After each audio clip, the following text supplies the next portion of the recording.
Sí, regresando nuevamente este fin de semana en Gente Como Tú. ¡Qué alegría! Hoy vamos a sacar los manteles largos. Incluso hasta el público que nos acompaña. Tenemos público internacional, Puerto Rico, República Dominicana, y creo que vale la pena. Vale la pena que dediquemos nuestro tiempo a contar historias de gente como tú.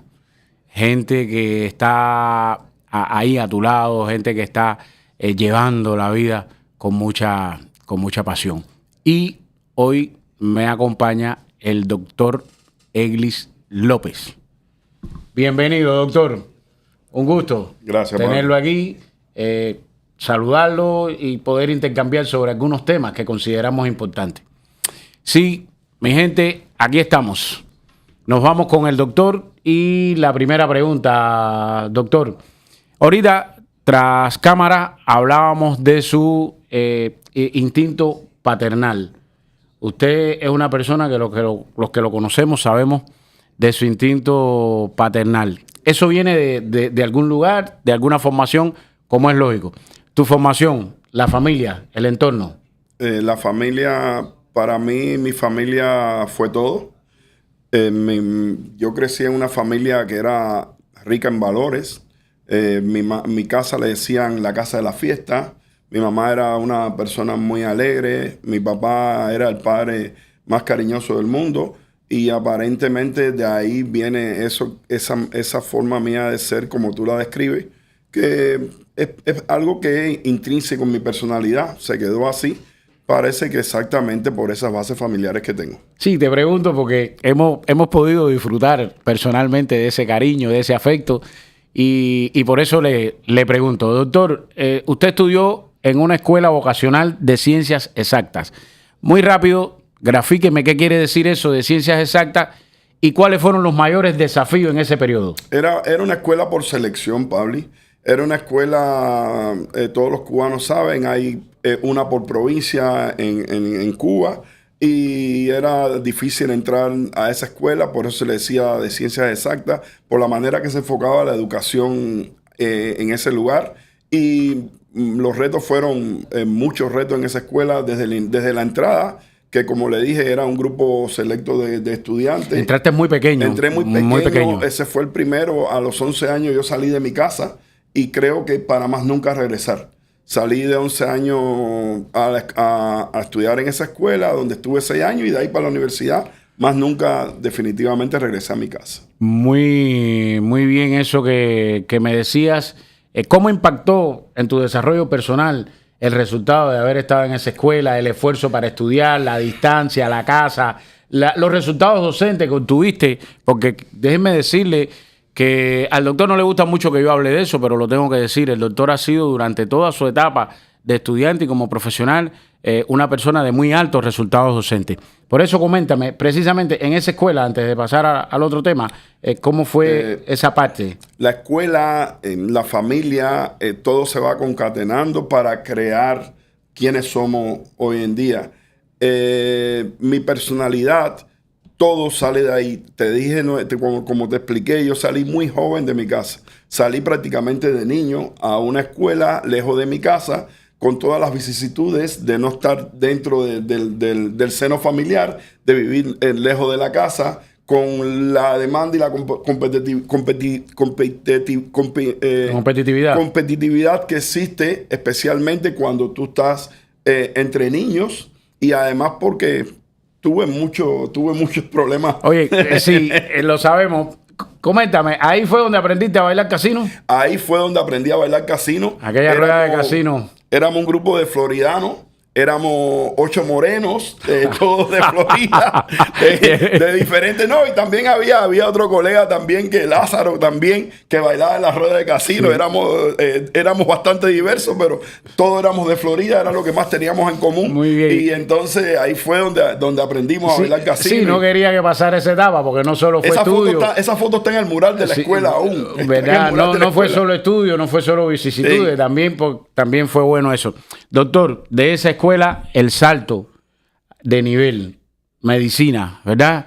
Ciencias médicas, su experiencia, doctor, ¿Cuál fue su experiencia de estudiar medicina en Cuba? Estudiar medicina en Cuba en la época que yo Ajá. estudié, Pabli, voy a ser muy honesto. Tengo que decir que tuve profesores excelentes.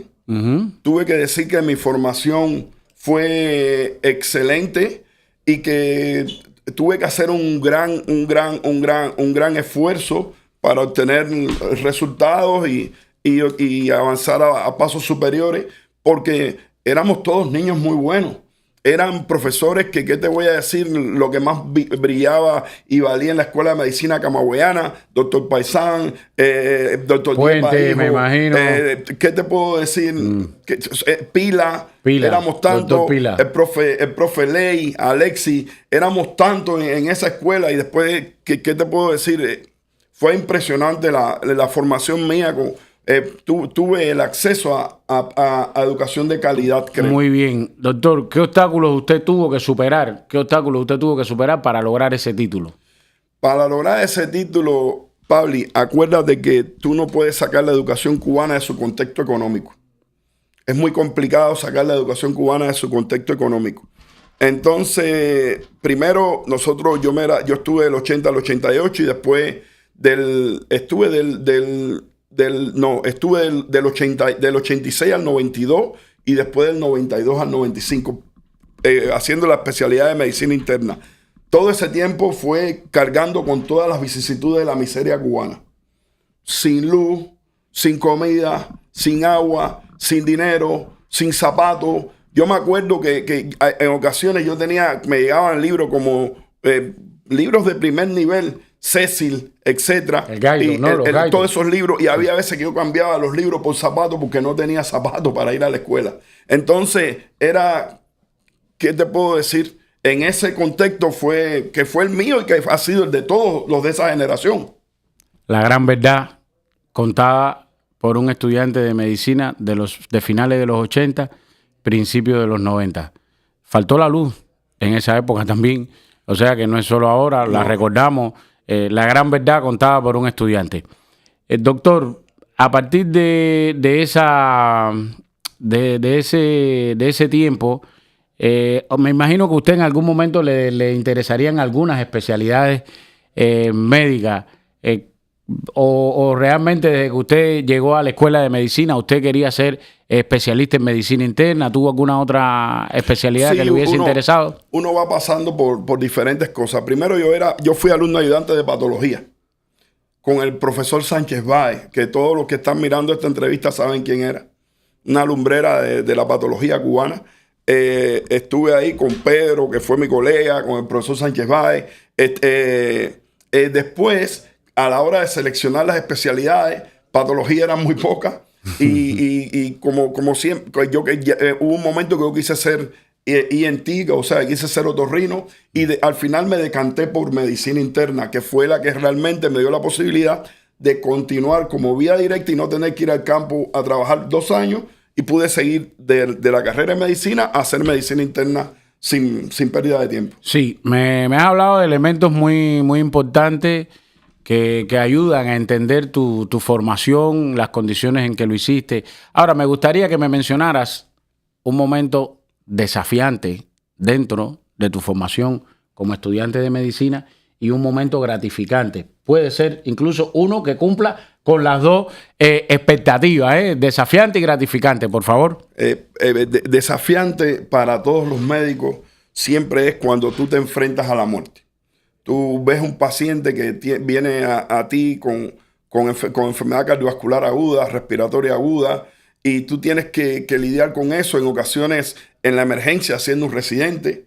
Y claro, con el soporte de los colegas, porque la medicina es un trabajo de equipo, no solo en los Estados Unidos, no solo en todas las partes que yo he ido, a todas las partes del mundo que he ido, la medicina es un trabajo de equipo, pero es desafiante al médico que está a la cabecera del paciente. Y gratificante cuando tú logras vencer la muerte. Tú tienes un paciente que está llevando en el límite de la desgracia, prácticamente decir. No sé si será la palabra correcta para definir la forma que recibimos a los pacientes, y tú logras que ese paciente salga de ese estado agudo, al menos lo estabiliza y logras la sonrisa de un familiar. Eso para mí y para muchos de los que posiblemente van a oír esto, saben que es la parte más gratificante, la parte humana es la más gratificante de la medicina. Sí, pudieras, no necesito que me menciones el nombre, ¿no? Pero hay alguna experiencia puntualmente que te marcó, algún caso, algún paciente. Si tienes alguna anécdota bien escueta, la podemos exponer. Hay anécdotas que hay veces que uno no quiere ni recordar, porque como dice el profesor Sir William Osler, los médicos hay veces somos muy susceptibles. A veces somos muy susceptibles. A veces como estamos en primera línea, a veces que las desgracias nos pasan a nosotros. Y en ese momento tú tienes que sacar el escalpelo y movértelo de tu cerebro, Pablo, porque tú no puedes cargar por siempre. Hay veces un paciente que falleció y que tú pensaste que no debió haber ocurrido. Eso te marca para toda la vida. Pero en ese momento, después que tú has estado tantas veces en ese combate, tú tienes que coger tu escalpelo y removértelo del cerebro, porque no lo puedes cargar para siempre. Son momentos que son, y otros momentos muy buenos. Yo siempre recuerdo cuando hablo con muchos de mis colegas, muchos que van a la entrevista son de mi edad, las piezas frescas de los sábados en el hospital provincial. Sí, coméntame. Las piezas frescas de los sábados, tuve los combates de la UFC. Sí. Así mismo eran las piezas frescas de los sábados en el hospital provincial. Un caso traído de una clínica médica de Norteamérica que nosotros nos daban el dato clínico y nosotros discutir, interactuando, estudiantes, profesores de diferentes niveles, residentes, primero, segundo, tercero, profesores, asistentes, hasta ya los profesores titulares, en un teatro lleno de personas discutiendo un caso, lleno de personas que querían acertar el diagnóstico, pero con realmente eran personas con bases científicas tremendas. Doctor Paisán, doctor Pila, los neurólogos, ¿qué te puedo decir? Eran batallas terrenales, no las puedo olvidar. Muy bueno. Batallas terrenales. Creo que es bueno eso. Me has dado una lección, el hecho del escarpelo. Es verdad que el médico no puede cargar con más de 30 años de ejercicio profesional, y sin embargo, él recuerda los momentos de discusión de casos. Yo conocí ese teatro, conozco ese lugar, o sea, me parece muy gratificante lo que me estás señalando. ¿Qué quería preguntarte, doctor? En medio de toda esa batalla, ¿cómo manejaban las limitaciones materiales, las limitaciones de medicamentos? Coméntame, háblame de tu experiencia en esa etapa. Eso es una pregunta tremenda. Esa pregunta muchos de mis colegas la pudieran contestar. El doctor Carlos Salazar, Alina, tantos otros. Teníamos un maletín lleno de medicamentos en ocasiones vencidos. Yo salía por la puerta del hospital con dopamina, dobutamina, las nitroglicerinas. No nos llevábamos la morfina porque era prohibido. Los diuréticos, la furosemida, los medicamentos que salvaban vidas, los catéteres, los Cavafit, los catéteres de abordaje venoso profundo, los teníamos en el maletín. Cada médico tenía un maletín de cosas que era ilegal sacar por la puerta del hospital, pero el hospital no las tenía. Y era la manera que tú tenías de salvar la vida del paciente, porque no existía, Pablo. Tú tienes esto, tienes aquello, y estaban más en el maletín de los médicos que en la farmacia del hospital. Porque no lo había. No lo había. Muy bien, potencia médica, ¿eh? Potencia médica, estamos hablando de los 80, los 90, cuando nos vendíamos al mundo como potencia médica. Ahora quiero que me refieras, esas son las limitaciones del hospital y las tuyas, las personales. ¿Cómo eras capaz de ir a ese hospital a salvar vidas cuando la tuya se estaba derrumbando desde el punto de vista material? Coméntame. Reinventándome todos los días, con un salario miserable. Cuando yo me gradué ganaba $235. 235 pesos, perdón, dólares. Wow. No, 235 pesos ganaba cuando yo me gradué. Un dólar costaba 250 pesos. O sea que yo mucho de mi trabajo lo realicé por menos de $1 al mes. Entonces, reinventándome, haciendo jamón, vendiendo cerveza. ¿Qué te puedo decir? Todo lo que se le puede imaginar a cualquiera. Los colegas míos vendían perfume, vendían zapatos. Si alguien ve esta conversación, un colega mío que anda por Nueva York se va a acordar. Profesor titular de neurología en mi hospital, vendía zapatos. Otros vendían perfume, que hoy en día son lumbreras de la medicina, no solo de Cuba, sino en el exterior. Están en el exterior y siguen siendo personas extremadamente brillantes. Sí, porque quiero que se entienda, ¿no? Porque a veces los que no conocen la realidad cubana piensan que están hablando de algún negocio, de una compañía. No, eso no existía. No era ni un negocio ni una compañía. Era el médico salir del hospital con un par de zapatos en la mano y en la esquina proponérselo a alguien.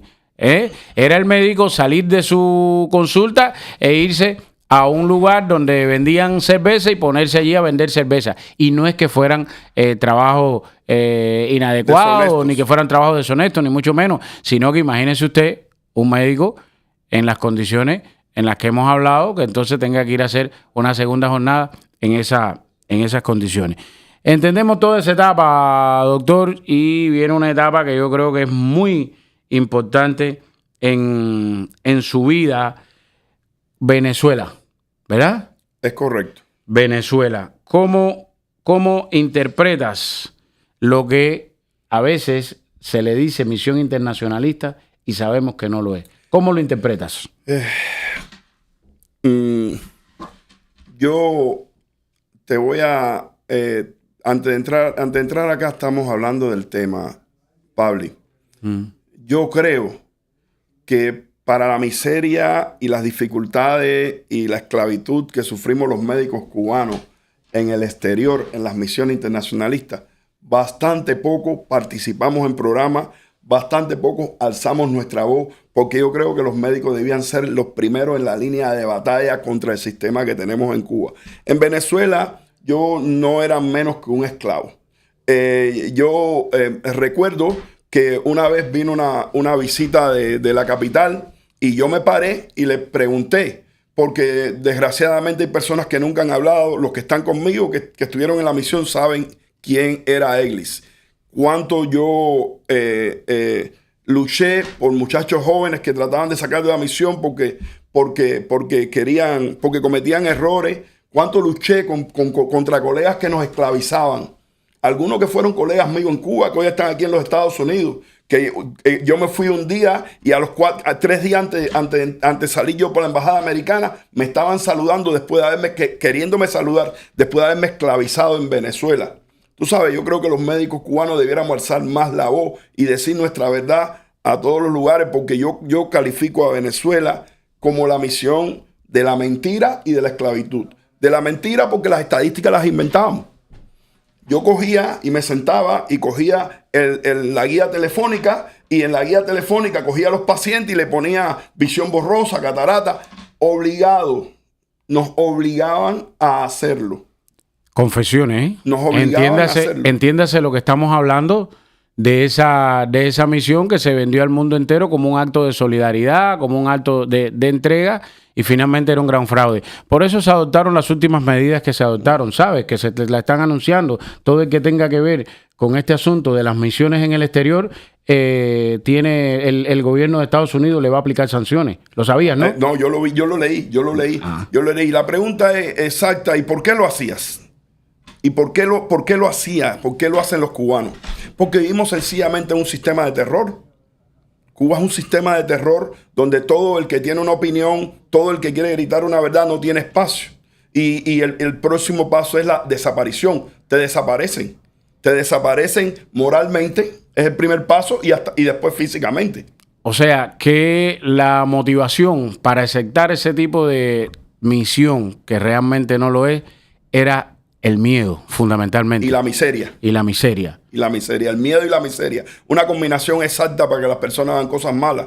El miedo y la miseria. No hay mejor caldo de cultivo para que una persona ponga a cualquiera en un lugar de miseria y ponga a cualquiera, amedréntelo. Y usted va a ver de qué es capaz.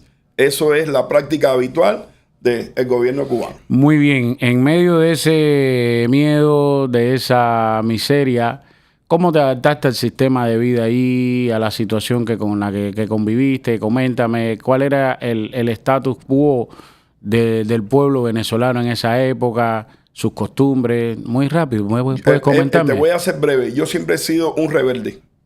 Y como que yo siempre he sido rebelde, yo he sido malo siguiendo órdenes. Yo salía de la guardia, que hacía una guardia un día sí, un día no, y cuando salía ponía, estoy durmiendo, no molestar. Y agarraba y me montaba en un bus y me iba a compartir con los venezolanos. Cerraba un cartel puesto en la puerta donde yo dormía. Y le decía a mis colegas, no me llamen porque yo no quiero que ustedes sean responsables de mi partida y no quiero que lo hagan culpable a ustedes. No me llamen. Y yo me iba a Venezuela, a conocer sus museos, sus lugares, que by the way, es un lugar precioso. Venezuela era la forma que tuve para lidiar con eso. Como profesional, ¿algún momento particularmente difícil? Momento difícil, mira. El momento difícil empieza desde que tú llegas. Acuérdate que el mayor era yo. Los demás eran muchachos jóvenes que en este momento tienen mucha experiencia, son brillantes, pero en aquel momento eran solo muchachos jóvenes inexpertos. Y te ponen al centro, al frente de un centro que tiene 3 ventiladores, que tiene una sala de cuidados intensivos y en un lugar altamente violento. Yo vivía en Los Próceres, Ciudad Bolívar. Si lo buscas en internet te vas a dar cuenta. Es una de las zonas más rojas del mundo. Los muertos me llegaban de 2 y 3. Me los tiraban en un camión y los medio muertos. Y tú a lidiar con ellos, a lidiar con el bandolero, el delincuente que quiere quitarle el arma a la policía, y tú decirle a los colegas que están contigo, quedarte tú en el medio de aquella refriega, y tú decirte a los colegas que están contigo, cuando iba a alzar la voz, corran, y te quedabas tú solo. Tú con 3 muertos de policía y un tipo quitándole el arma al policía. Esa era el trabajo. Esa era la misión, la misión en Venezuela. Esa era la esclavitud en Venezuela, ¿eh? Y que no hay estadística de los médicos cubanos muertos, heridos, maltratados. No hay estadística, porque a nadie les conviene. No, eso no sale. Doctor, a pesar de eso, imagino que desde el punto de vista profesional, eso haya tenido para usted alguna significación positiva, ¿verdad? Sí lo tuvo. Desde el punto de vista profesional, lo más importante es que nosotros, el grupo de médicos que estuvo conmigo en esa época en Venezuela, yo llegué en el año 2006. Sí. Del año 2006 nosotros fuimos los que comenzamos Barrio Adentro, la parte universitaria de Barrio Adentro. Entonces nosotros le dimos clase a muchos estudiantes que hoy en día me alegra mucho verlos en muchas partes del mundo. El doctor Raimi, que está en España, que si ve esta entrevista, él sabe, el grupo de muchachos que estudió con él, que son médicos en estos momentos brillantes en España, en Venezuela. Y esos niños empezaron por nuestra mano. Niños de barrio, con formación cero. Empezarlos y graduarlos de médicos. Es algo muy regocijante saber que uno comenzó eso. Muy bien, resumiendo esta etapa, ¿cómo influyó en usted y en su formación y en su visión de la medicina en la experiencia de Venezuela y en la vida de manera general? Venezuela me hizo a mí mejor persona. Me hizo mejor persona desde todos los puntos de vista. Tú sabes, conocí gente muy valiosa en Venezuela. Mi relación humana con los venezolanos me aportó mucho, y mi trabajo, la alta responsabilidad que tenía mi trabajo, creo que yo me considero una persona responsable. Malo usted decirlo, pero me considero una persona muy responsable. Quizás no me toca a mí darme la evaluación, pero creo que forma parte de mi personalidad, y creo que parte de eso lo tuve en Venezuela. Era grande la responsabilidad de estar al frente de todos aquellos niños en un lugar tan complicado, Pablo, y con tantos cubanos queriendo esclavizarte. Era tremendo. Era tremendo. Eso te hace tú valorar más las oportunidades. Las oportunidades. Bueno, termina el capítulo de Venezuela y comienza tu periplo para llegar hasta aquí. Primera etapa, primera parada, Colombia. Así mismo es. Colombia, Santa Marta, Barranquilla y Cartagena. Ahora recientemente fui a Colombia de nuevas vacaciones. Sí. Bello Colombia. Bello, un país extremadamente bello, un país hermoso, con personas hermosas. Y cuando tú oyes su merced, los cubanos no estamos acostumbrados a que te llamen su merced, en qué puedo ayudarle. Los cubanos somos un poco... el cubano un poco... Nos obligaron. Decían que esa parte de ser decente era de capitalismo, que era explotación. Y entonces, mi señor, su merced, eso no está mal. Entonces llego a Venezuela y a Colombia, y de que entro a Colombia me voy por Táchira, paso San Antonio y desde que llego a su merced, ¿en qué puedo servirle su merced? Entonces, un país con mucha gente linda, con muchas oportunidades. Fue una experiencia. ¿Experiencia laboral ahí en Colombia? En Colombia tuve la suerte, acuérdate, yo siempre digo que yo tengo un Dios privado. Cada día yo no soy, tengo que reconocer que no soy una persona que voy a la iglesia, pero sí hablo con muchos colegas míos. Yo creo que cada día mi espíritu está más cerca de Dios. Yo creo que tengo un Dios privado que trabaja para mí 24 horas. Qué bien. Que trabaja para mí, para mi familia, que no se cansa de trabajar para mí.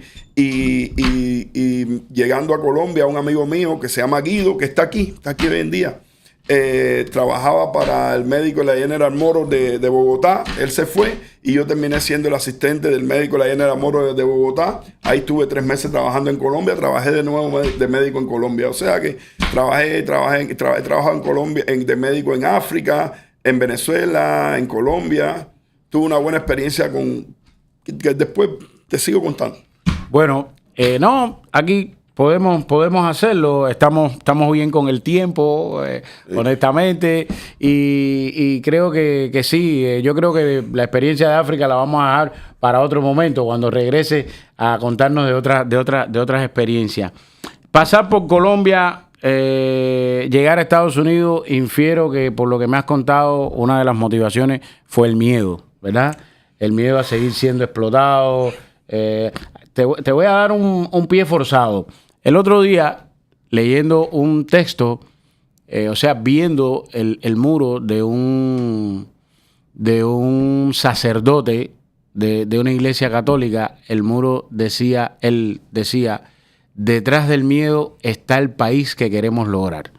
O sea que cuando la gente tiene miedo, hace lo que quiera, hace lo que pueda.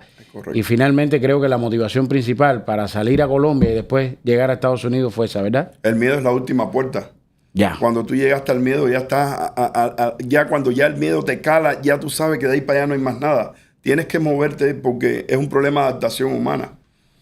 Por ese mismo motivo, por el miedo a la miseria, por el miedo a retornar a un país sin futuro, por el miedo a criar a mis hijos en un país que no tiene futuro, sin expectativas de nada, es que decidí seguir el trayecto de mi vida y así llegué a los Estados Unidos. Y llegar a los Estados Unidos. A los Estados Unidos. Llegamos a los Estados Unidos, mejor país del mundo.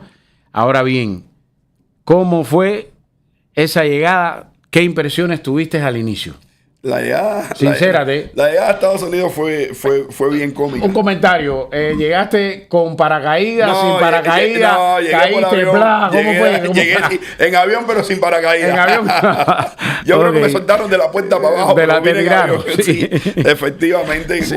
Tú sabes, uno llega aquí a Estados Unidos sin familia, con el inglés machucado, con un maletín lleno de esperanza. Más esperanza que ropa. Más esperanza que ropa. Yo ropa no traía porque yo siempre me he dedicado a cultivar el espíritu más que a las cosas materiales. Yo, donde quiera que he estado, nunca guardo, no soy un tipo que guarda, no soy una persona que guarda mucho dinero, lo que guardo muchas memorias. Ya. Y todo lo que traía. La memoria de ese día que llegaste, ¿cómo fue? Me recibió un buen cubanazo que me vio vestido como yo me he visto, porque yo no soy estrella de cine. Ya. Hoy es para tu entrevista. Hice lo mejor que pude. Y me preguntó, coño, negro, ¿y tú de dónde vienes? Y yo le digo, de Colombia. Y me miró así y me dijo, pero tú parece que vienes de Cuba. Y yo un poquito autosuficiente de mi parte, le digo, bueno, un poquito no, creo que completo. No creo que merecía la respuesta, pero está bien. Yo le dije, todo lo que un ser humano necesita viene en su cabeza. Lo más importante que necesitamos no está fuera de nosotros, está dentro de nosotros. Y yo creo que venía bien. El habituallamiento mío estaba completo. Tu habituallamiento estaba completo y es bueno que lo diga porque lo conozco bien. Lo que traía en la cabeza y en el corazón, que eran sus conocimientos y la bendición de Dios, como ya él se ha referido, su Dios, ese Dios al que él ama y venera, lo acompañó y le permitió llegar como llegamos aquí. Primeros trabajos en Estados Unidos. Cuéntamelos todos. Super cómico. Cuéntamelos todos. Todos los trabajos. Mi primer trabajo fue ayudante de aire acondicionado. Yo era la grúa. trabajé de ayudante de acondicionado con un cubano. La grúa con ese tamañito. La grúa era yo. Después trabajé en Las Flores. En Las Flores. En Las Flores tuve una experiencia bien interesante. Llegamos a Las Flores, un grupo de cubanos, y todo el mundo empieza a organizarse. Y cuando voy a botar el agua, que fue lo que cogí, había un grupo de cubanos allá afuera. Y me dice, Nero, quédate por aquí, que aquí nadie está mirando ni nada. Y yo los miré así. Cubaneo. Y yo le dije, chicos, realmente este es mi primer trabajo organizado. Tú sabes, yo tengo que hacerlo bien porque yo tengo a mi familia esperando que esto se haga bien. Y seguimos trabajando. Cuando salimos por la puerta, el Señor nos dijo, ustedes 7, ustedes 9, se quedan. Los demás no regresen más, por favor. Yo tuve la oportunidad, al menos trabajé 3 días ahí. Después, antes que tú sigas, tengo una anécdota bien bonita. Fui guardaespaldas, así mismo con este tamañito, 5'8". Fui guardaespaldas de Tego Calderón. Oh, a la Vallarde. El señor Víctor Quintero, amigo mío, me consiguió un trabajo en un concierto de Tego Calderón por aquí, por Flyer, un centro recreativo, un cabaret nocturno que había un poco más abajo en la 147, me parece, o la 137, un cabaret cubano, y fui guardaespaldas de Tego Calderón, una tremenda persona. Tengo fotos con Tego Calderón. Esos fueron los primeros trabajos, ya tú sabes. Muy bien. Me parece que la historia recoge un buen momento de tu vida, ¿no? Reiniciar la carrera médica, pasos que diste y hasta dónde has llegado hoy en tu carrera médica aquí en los Estados Unidos. Para nosotros, los cubanos que soñamos con medicina, muchos de los médicos cubanos creen en el sacerdocio de la medicina. Vemos la medicina como un sacerdocio, especialmente los graduados en mi época. Muchos de ellos hoy en día están ejerciendo, otros no. Pero el camino a veces es duro. El camino es duro porque primero tenemos que enfrentar un examen NCLEX al cual no estamos acostumbrados. Estamos sin familia, sin soporte económico, a veces sin soporte tecnológico, sin tiempo. Yo no sabía escribir a máquina y hacía nota para un médico y tenía que levantarme a las 12 de la noche. Me acostaba a las 12 de la noche haciendo nota y te puedo asegurar, si lo exagero voy a decir que fueron 3 años, pero yo estuve 2 años y medio durmiendo 2 horas en este país tratando de lograr el NCLEX de medicina. Desafortunadamente no lo logré y siempre yo digo que el Dios privado mío trabaja muy fuerte. Apareció la oportunidad, empecé nuevamente en la universidad desde cero. Me hice enfermero, me hice nurse practitioner, después me fui a trabajar a Universidad de Miami, un tremendo hospital, un hospital excelente aquí en los Estados Unidos, y me dieron la oportunidad de ser autónomo. Y eso a su vez, porque yo tengo una maestría, me dio la oportunidad de trabajar como primary care provider.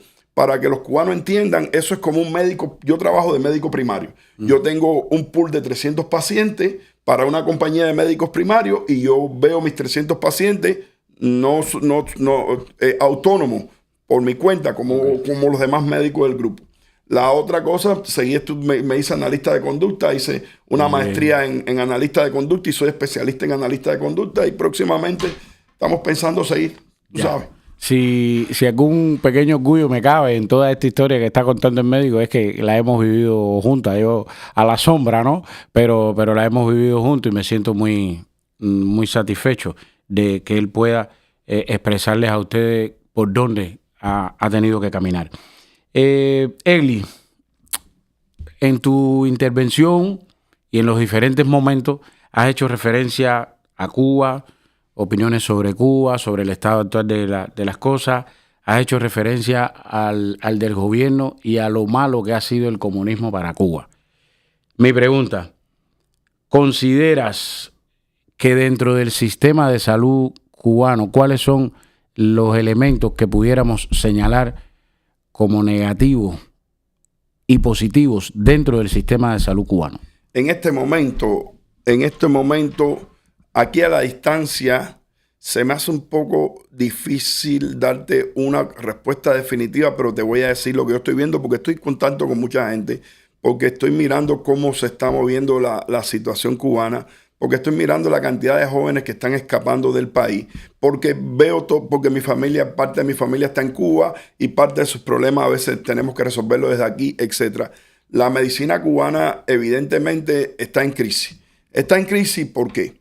Porque el gobierno cubano se dio cuenta que la fuerza laboral o el poder productivo de los médicos es muy alto. Entonces, como que el poder productivo de los médicos es muy alto, hoy en día es el principal aporte económico de la economía cubana. Hay que producir médicos y la calidad no importa. Entonces, lo mismo te producen un médico en un municipio donde no hay una aspirina, te producen un médico en un pueblo donde no hay luz. Entonces, la calidad del médico que está saliendo es terrible porque el soporte material de las personas, primero de los profesores que los entrenan, sí, el soporte material que tienen esos médicos, si los médicos vieran al menos pudieran mirar por un huequito las cosas que yo tenía, no voy a decir en los Estados Unidos, en Venezuela, que yo tenía en la República de Ghana, que incluso era África. O sea que Cuba está por debajo de todo eso que yo he visto. Es muy complicado sacar médicos de calidad. Doctor, en medio de todo eso, yo quiero dejar un sabor, no quiero dejar un sabor amargo sobre ese tema. ¿Qué les recomiendas a esos médicos jóvenes que se están formando? En eso sí yo sí soy claro. Yo sí soy claro en que tú no puedes desanimar a las personas que deciden ser médicos porque la formación que van a tener es mediana, baja. Aquellas personas que deciden ser médicos respetan el juramento hipocrático, Pabli. Ser médico te estoy diciendo, como te dije anteriormente, que es un sacerdocio. Nosotros vivimos para nuestros pacientes. Yo a todo el que decide ser médico en Cuba lo felicito. Más bien lo estimulo a que continúe, que siga, porque en algún momento, algún día se abrirá una puerta que permita a esas personas ejercer, al menos modestamente, en un lugar decente. Como corresponde. O por lo menos, si no en un lugar decente, Pabli, la satisfacción de una vida salvada no tiene precio. Entonces, sistema. Una vida que salve cada médico, especialmente en Cuba, que hay tanta necesidad, tú no le puedes decir, no sean médicos. Sería abusivo para con el pueblo cubano. No lo creo. Muy bien. Una pregunta. ¿Cómo se formó tu postura anticomunista? Desde casa, desde cuna. Mi mamá, resulta ser que mi mamá antes de morirse me confesó que ella llevaba como 20 años sin votar. Y mi papá era más apegado al sistema. Belarmino era más apegado al sistema. Pero desde que yo vi las dificultades que había en Cuba, las dificultades con las que yo vivía, el bajo salario que yo ganaba, yo dije, esto no sirve. Esto no sirve. Pero no tuve que esperar el salario. Yo veía a mis padres que trabajaban como animales y en la casa nunca había nada. Yo tengo una anécdota del periodo especial que breve, Pablo. Yo un día conseguí un poco de manteca de tenca, el pescado chino ese, y lo puse en la puerta de mi casa. Y fui yo contento porque le echaban cáscara de plátano y fui contento para que mi mamá lo friera para ver si lo mejoraba. Y mi mamá sacó aquello para la escalera. Nosotros íbamos a un edificio y me dijo, ay, Egli, qué pena, mijo. Mi mamá se echó a llorar porque no podía comerse aquello. Tú sabes, ¿qué más tú puedes tener para tú ser anticomunista que ver cómo viven tus familias, tus amigos, la gente que tú quieres? Yo quiero decir algo que es muy importante y en un acto de honestidad también. Nosotros hoy... era uno de los que no entendía su postura, tengo que ser honesto. Y hoy yo lo vi como el adelantado. Se lo he dicho en más de una ocasión. Se había adelantado a lo que nosotros en aquel momento no éramos capaces de ver. La vida le dio la razón. Aquí estamos. Doctor, ¿cómo todo esto que has vivido, la situación de Cuba, la situación de Venezuela, me imagino que haya tenido una influencia, o estoy seguro que tuvo una influencia en usted? Eso ¿cómo ha influido en su ética médica, en su manera de conducirse aquí en los Estados Unidos, donde sabemos que la medicina tiene sus características particulares y ahorita hablábamos de ello? Por favor, grafíqueme. ¿Cómo ha influido esa formación en su ética médica? Yo creo que las dificultades nos curten. Y las dificultades o nos hunden o nos hacen mejores. Y a la mayoría de las personas, si no este mundo estuviera acabado, las dificultades los hacen mejores. Si yo fuera a dar una evaluación de mí mismo, porque aquí en Estados Unidos todos sabemos que uno tiene que dar una autoevaluación. Sí, claro. Que consta la autoevaluación que tú tengas de tú mismo.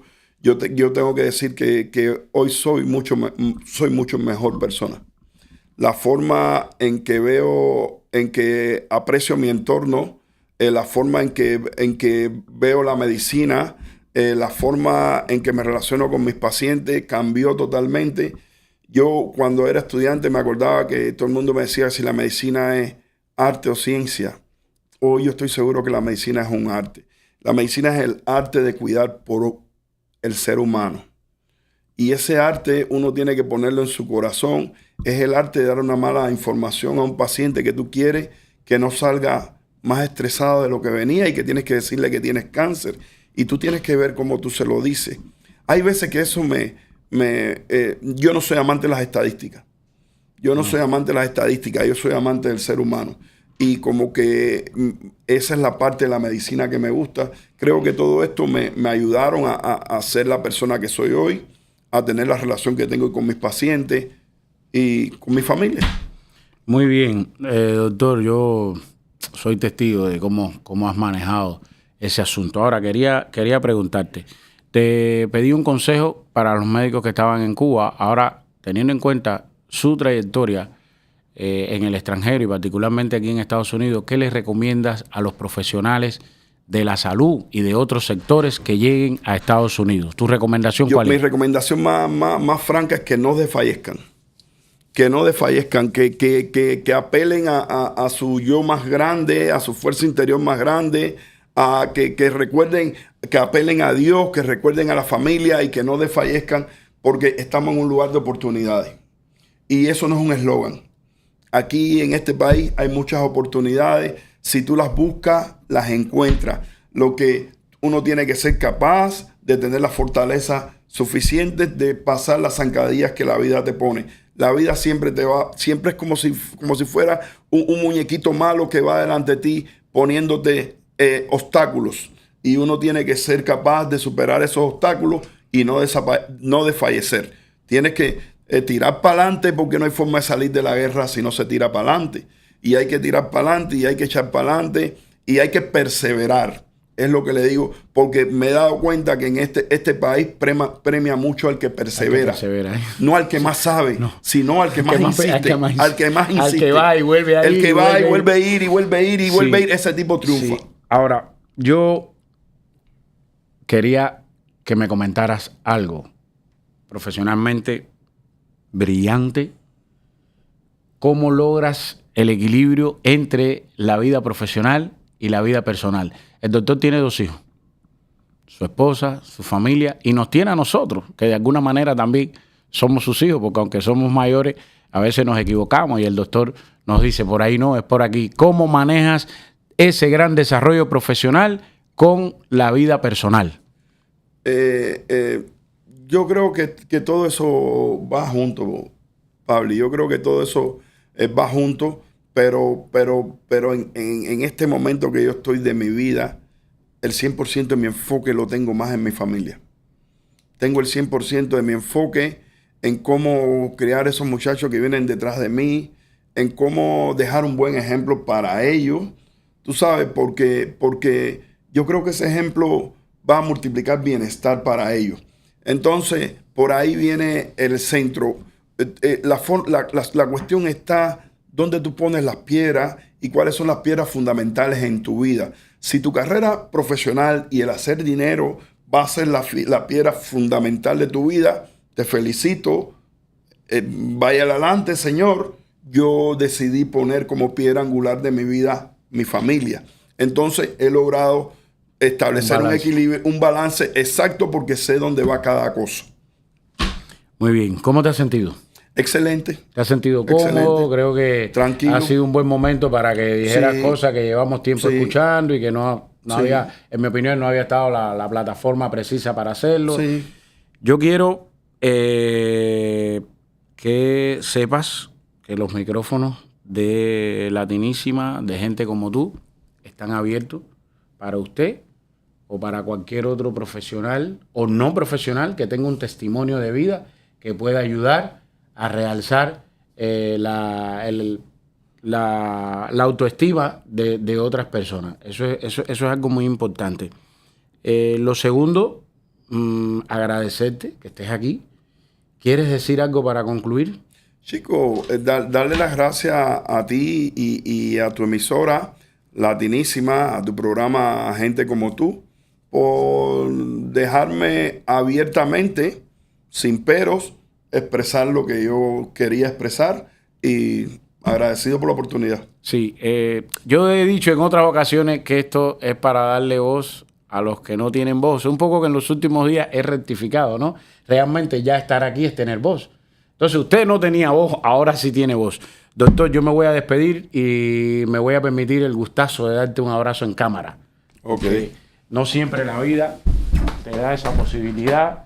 Yo quiero agradecerte de verdad y desearte todas las bendiciones de este mundo y que Dios te lleve hasta donde Él considere que tú debes llegar. Ok. Dios tiene un plan y el tuyo lo ha manifestado muy bien. ¿Ok? Gracias, Pablo. Y nos fuimos. Terminamos por hoy.